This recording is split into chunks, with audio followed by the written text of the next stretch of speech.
Alberto de Pensini por Globovisión en vivo y directo de los estudios de la Florida. Estamos aquí transmitiendo desde Caracas, Venezuela, en vivo. Y bueno, esa canción con que empezamos, súbela ahí, Francis, por favor. Es de Coldplay. Esto es una versión de Up and Up, es su última canción que realmente mueve a la gente con un video increíble. La tengo en Instagram, un pedacito de ese video para que la disfruten también. Y lo que es como un canto a la vida. Así que bueno, vamos a empezar con un espíritu positivo y esa es la idea que tenemos que tener todos en este momento. Gracias, DJ Francis Mar. Gracias. Bueno, tenemos aquí a nuestro primer invitado de hoy. Es un honor tenerlo aquí, un placer siempre conversar con él. Secretario General de Movimiento Progresista, diputado de la Asamblea Nacional, es Simón Calzadilla. Simón, bienvenido al programa. ¿Cómo estás? Gracias a ti, Pedro, más bien, y a Globovisión por la invitación al programa. No, muchas gracias por estar aquí. Bueno, hoy tenemos a todo lo que es Guayana y todo lo que es el Bolívar aquí representado, porque hoy estuvo el mediodía Guarulla, aquí con nuestro Amazonas representado, su gobernador, con Liborio Guarulla. Lo vi al mediodía un ratico que lo pude ver, el compañero de nuestra organización política, ¿no? El gran líder indígena de América Latina, ¿no? Un indígena de trascendencia ya, un hombre que con mucha firmeza ha derrotado al gobierno en todas las elecciones desde que se lanzó de candidato hace ya 16 años, 17 años, y que hoy está dando una batalla para que su gestión continúe, pues fue víctima, como otros líderes políticos, de una inhabilitación injustificada, una inhabilitación que no es más que un atropello constitucional, legal, que está haciendo el Tribunal Supremo y el Gobierno Nacional con el fin de intentar debilitar a la oposición en aquellos liderazgos fuertes, pero que creo que más bien eso se le va a revertir. Creo que hombres como Liborio Guarulla, que fue inhabilitado, hombres como el propio Enrique Capriles Radosky, que fue inhabilitado en Miranda, Richard Mardo, que es un liderazgo importante en Aragua, sus candidatos y los que ellos están proponiendo les van a dar continuidad a su liderazgo y le van a salir el paso a esas inhabilitaciones. ¿Cómo está la proporción de inhabilitaciones por parte de los que favorecen al gobierno y la oposición? ¿Está completamente desproporcionada, cierta proporcionalidad? Bueno, yo no conozco inhabilitados del gobierno. Los únicos inhabilitados aquí son de la oposición, a pesar de que la gran mayoría ahorita de los gobernadores y alcaldes son del gobierno, pero aquí no hay funcionario público del gobierno que quede inhabilitado. Eso es simple y llanamente una herramienta que utiliza el gobierno violando los derechos políticos del ciudadano para intentar de sacar ventaja y ante la pérdida sostenida de popularidad y que se incrementa cada día más su rechazo, entonces utilizan estos subterfugios. Pero ahí en Amazonas vamos a ganar con Julio y Garza. Como estoy seguro... ¿Qué van a ganar? Ya va, ¿qué vamos a ganar? ¿Qué van a ganar en Amazonas? Vamos a hablar de las primarias. En primer lugar, vamos a ganar las primarias. Okay. Estoy convencido que vamos en Amazonas a ganar las primarias. ¿Cuántas personas van a postular por esa candidatura para las regionales? En las regionales tenemos alrededor de 63, 64 candidatos. No, por Amazonas no, a nivel nacional. Okay. En Amazonas solamente hay 2 candidaturas, que es la de Julio y Garza y el que está inscrito por Acción Democrática y otras organizaciones políticas.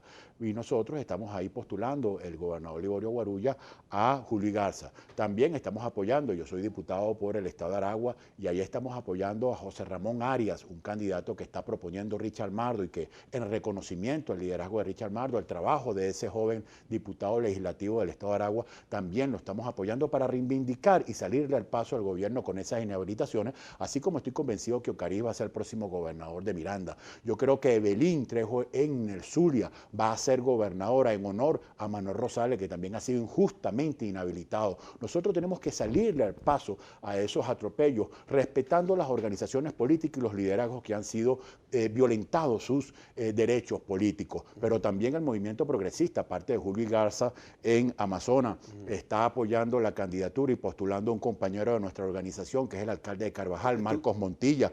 Estamos apoyando al liderazgo de otros partidos políticos, como Andrés Velázquez en Bolívar. ¿Por qué están yendo a unas elecciones primarias? ¿Creen que entonces ese evento democrático que elija el pueblo es superior a llegar a cualquier acuerdo de elegir a alguno de los candidatos? Se han elegido candidatos ya por acuerdo, ¿verdad? En otros estados, pero en los que no es porque están muy cercanos, porque no se llega a un acuerdo o prefieren que lo escoja el pueblo. Porque eso depende del que tiene la firme decisión de querer participar en una primaria. Y tú no puedes decirle a un candidato, mira, tú eres más malo que este, por favor bájate, tú tienes menos chance que este, por favor bájate. Porque las encuestas de paso no te dicen claramente si eso es así o no, porque son la fotografía de un momento. Y hay gente que tiene todo el derecho a aspirar. Entonces, solamente en 3, 4 estados hemos logrado que todo el mundo se pliegue a una sola candidatura, como estamos apoyando a Feo La Cruz en Carabobo, como es el caso de Alfredo en Nueva Esparta, como es el caso de Barreto Sira en Anzoátegui. Que esos sí fueron elegidos por consenso. Esos sí fueron escogidos por consenso, el liderazgo. En Falcón también. En Falcón, no, perdón, en Falcón en Lara. Todavía no, en Lara tampoco se logró el consenso. Ah, no, pero tenía entendido que habían retirado algunas de las postulaciones. No, en Lara se va a primaria. Nosotros también estamos apoyando el movimiento progresista a el compañero Elías Cabellos en Monagas. Estamos, entre otros compañeros de otras organizaciones políticas, como Pedro Loreto en Guárico, que es un hombre alcalde de Bayola Pascua que consideramos que debe ser gobernador del estado de Guárico. Y ten la plena seguridad que Julio César Reyes, que es un hombre progresista, extraordinario, gran amigo, diputado, va a ser gobernador en Barinas, como el compañero Andrés Velázquez en Bolívar. Y nosotros, todos los que vamos a ganar por consenso o van a ser escogidos por consenso o van a ser escogidos por primaria con la voluntad del voto opositor, tengan la plena seguridad que van a ser los próximos gobernadores. A mí no me queda la menor duda. El día de ayer vi a un analista de encuestas decir que esto iba a quedar 13 a 9 o 13 a 10. Y yo no sé de dónde sacan esas cuentas, Pedro, porque en el 6 de diciembre del 2015 nosotros ganamos 18 gobernaciones. 18. En 18 entidades regionales la unidad ganó.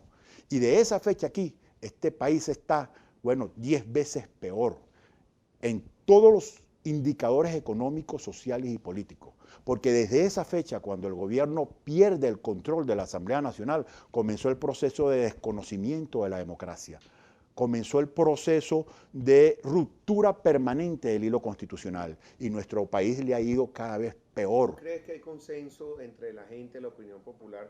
Ya hay mayoría que van a ir a votar a pesar de que muchos dudan del proceso, la transparencia del proceso, por todo lo que pasó en los últimos comicios. Todavía hay gente que no está muy convencido. ¿Qué les dice? Mira, Pedro, ahorita tenemos mucha gente que tienen duda y que están como frustrados, porque de verdad creo que cometimos un error cuando algunos compañeros ofrecieron en el marco de las protestas que se generaron cuando la fiscal general de la República le dijo a los venezolanos y al mundo que este gobierno y el Tribunal Supremo de Justicia habían violado, se había roto el hilo constitucional, el orden constitucional, y que ahí se generó un montón de reacciones a nivel nacional e internacional. Se pensaba, y muchos dijeron, que el cambio podía ser de inmediato. Y el cambio no va a ser de inmediato, va a ser de mediano y largo plazo. Todos quisiéramos, el 90% de los venezolanos quisiéramos que este país comenzara a cambiar mañana. Y si pero no va a ser posible. A votar, ¿qué les dice a todas esas personas? Pero la verdad verdadera es que después de toda esa jornada de protesta, logramos que se convocara elecciones.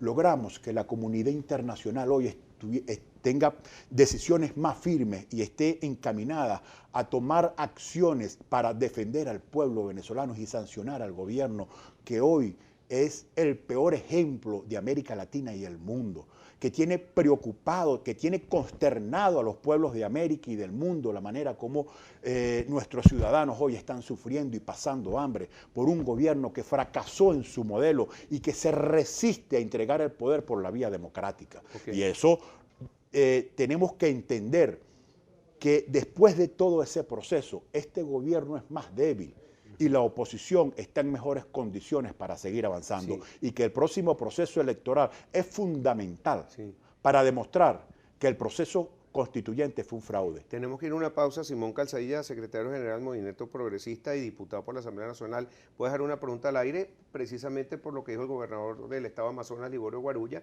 que consideró que las elecciones primarias de la Mesa de la Unidad no deberían hacerse para los comicios regionales, sino para las presidenciales. Al regreso, tu opinión, porque cada uno tiene su opinión distinta. Claro. Y hablamos también de la posición de la Asamblea Nacional, que está haciendo una gira internacional, se reunieron con Macron, hablamos de esos temas al regreso, ¿te parece? ¿Cómo no? Ya regresamos con más para ustedes aquí en Con Todo y Pensini.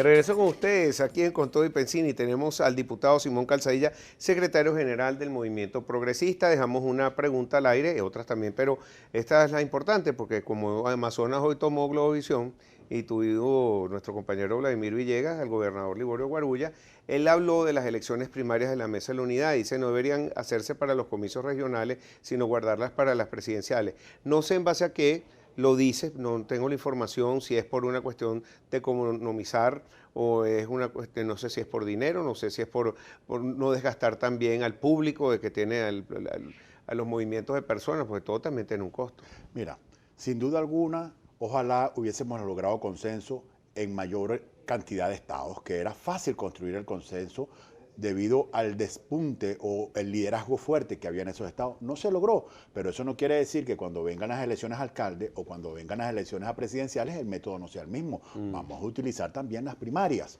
y vamos hacia allá. Ahora, fíjate, Pedro, ¿por qué es importante las elecciones regionales? ¿Por qué es importante ir a votar en las primarias y luego a las regionales? Y el tema es muy sencillo. Y yo quiero que la gente se dé su respuesta.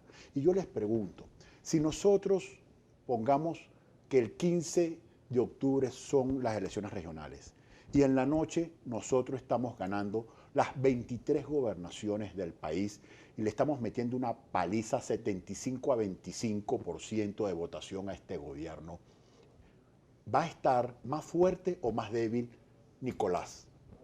¿Va a estar más fuerte o más débil la oposición? El presidente Maduro, por favor, Simón. El presidente Nicolás Maduro, con una derrota de 23 gobernaciones, ¿se va a debilitar o se va a fortalecer? Vamos a desmontar con una altísima participación y una derrota ante el gobierno el proceso constituyente que fue un fraude constitucional y electoral. Eso es lo que nosotros debemos hacer, no desperdiciar un momento donde vamos a tener testigo en todas las etapas del proceso, donde vamos a tener nuestra gente preparada para defender el voto, donde masivamente vamos a demostrarle al país y al mundo que este pueblo quiere cambio y esa boleta electoral nos va a servir para demostrar, para plasmar, para decir el descontento que tenemos y la voluntad firme que tenemos, que quiere el pueblo venezolano de producir un cambio. ¿Cuándo van a ser estas elecciones primarias y qué metodología van a utilizar, como la que se las primarias van a ser popular? Este domingo, y un proceso electoral en casi 1000 puntos, 1000 centros de votación, ya en todos los portales, los candidatos están diciendo cuáles son esos puntos donde se va a votar. La única entidad donde no va a haber elección es Caracas, porque no tiene gobernador, y en el estado Carabobo, en el estado Anzoátegui, el estado Nueva Esparta, donde se logró el consenso. El resto de los estados vamos a ir a primaria y los candidatos están debidamente informando, la Mesa de la Unidad Democrática, la Comisión de Primaria, en eso se está trabajando. Y de ahí vamos a salir fortalecidos para ir al proceso electoral regional, que estamos todavía esperando que el Consejo Nacional Electoral le diga a los venezolanos cuándo va a ser ese proceso electoral. ¿Por qué se está retrasando? ¿Qué motivos dan? No dan ningún motivo. Es primera vez en la historia, Pedro, primera vez en la historia que nos inscribimos a un proceso electoral sin saber cuándo es el proceso electoral. No tenemos ahorita capacidad de hacer sustituciones porque está cerrado el sistema, porque no se sabe cuándo es la fecha. Eso nunca en la historia electoral venezolana había sucedido, para que uno vea la fragilidad institucional que tenemos en este país, que no hay respeto por ningún tipo de derechos políticos en Venezuela, que no hay respeto al derecho humano a la información. Después de mí viene el colega José Guerra, que trabajó en el Banco Central. Después él tiene el programa. En el programa, hoy, que puede reafirmar si existe otro banco central en el planeta que como el venezolano desde diciembre del 2015 no le dice a este pueblo cuál es la inflación, cuál es el comportamiento del Producto Interno Bruto. El Instituto Nacional de Estadística no dice cuánto es el desempleo. El presidente se comprometió en publicar la lista de Cadivi, quién se está beneficiando desde el 2012 hasta ahorita, ¿por qué no publican esa lista? El desconocimiento de la Asamblea Nacional por parte del presidente Nicolás Maduro es para no rendir cuentas y eso es muy grave. Te pregunto algo también, está el presidente de la Asamblea Nacional y con el secretario también de la Asamblea haciendo un recorrido internacional. Hoy se reunieron con Emmanuel Macron, él es presidente de Francia y hablaron con él. ¿De qué se trata esta gira? ¿Qué es lo que se va a exponer de lo que ya no se sepa de lo que ocurre en Venezuela? No, seguir informando, seguir aclarando la situación que está viviendo el pueblo venezolano, este drama humanitario.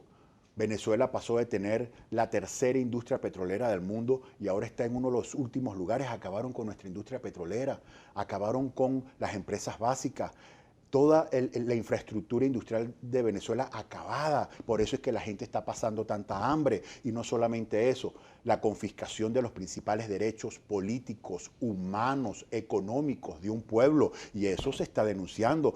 La Asamblea Nacional, desde que fue escogida el 6 de diciembre del 2015, que se instaló el 5 de enero, no ha recibido un bolívar para gastos de funcionamiento. Los diputados tenemos más de 1 año y medio que no cobramos. Todas las decisiones que por mandato constitucional, la rendición de cuentas, nada de eso lo han respetado estos señores porque no le quieren rendir cuenta al pueblo. Y eso es lo que precisamente Julio Borges, Freddy Guevara, como miembros de la directiva, están ahorita en Europa informando. Ahora, también hace pocos días denunció Julio Borges, presidente de la Asamblea, que no hubo suficiente quórum. ¿Y será esto porque están dedicados a las regionales? ¿Qué es lo que está pasando con los diputados de la Asamblea? Eso tiene varias aristas. Okay. No solamente el grave problema que hay ahorita para trasladarse los diputados, sobre todo que viven en el interior. Tomar un vuelo en Venezuela ahorita necesita reservaciones de 3 semanas de anterioridad. Venirse por carretera, bueno, un caucho que te costaba la semana pasada 1 millón, hoy lo quería comprar y me dijeron que vale 2 millones. Es decir, la inseguridad, el hecho de que es difícil planificar ahora las sesiones. Tenemos graves problemas de funcionamiento que hay que ir buscando de corregir y que obviamente muchos de los candidatos en primarias también son diputados. Y la semana pasada fue muy difícil lograr sumar la cantidad de diputados necesarios para el quórum. Y estamos trabajando en corregirlo. Tenemos graves problemas, obstáculos operativos, pero que estamos resolviendo. Nosotros, para que esa Asamblea Nacional funcione, yo que soy presidente de la Comisión de Ambiente, todos los gastos operativos para sacar una copia lo tengo que poner y no cobro. No cobro ni los viáticos, hermano. Entonces, es difícil una estructura como esa hacerla funcionar. Sin embargo, el compromiso que tenemos con nuestro pueblo nos ha hecho que todavía hoy la Asamblea Nacional esté funcionando y va a seguir funcionando.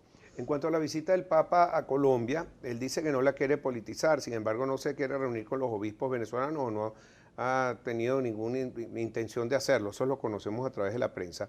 De todos modos, ¿qué significa para ti esta visita del Papa Francisco a nuestro país vecino? Porque estamos al lado, el sueño de Simón, que tú llevas su nombre, era la Gran Colombia, o sea que sería lo mismo ir para allá que para acá. Mira, va a ser inevitable que el Papa Francisco, cuando esté en Colombia, no le lleguen miles y miles de venezolanos que han ido a Colombia a poder hacer sus vidas, a realizar sus sueños en la tierra hermana colombiana, porque su país se lo niega.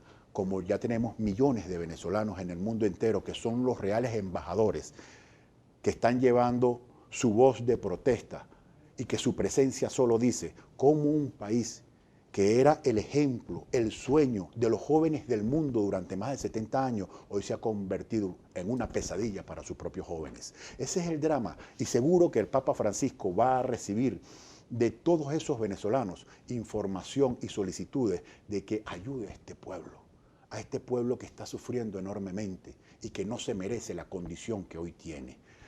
Nosotros, como venezolanos, que hemos tenido una actitud de apertura y de bienvenida a todos los jóvenes que en el mundo vinieron a realizar sus sueños, hoy tenemos que agradecer a los pueblos y los países del mundo que nos reciben, pero tenemos que tener firmeza para seguir luchando en nuestro país para construir la Venezuela digna que nos merecemos. Ese es el reto que tenemos y que hoy lamentablemente este gobierno nos los niega.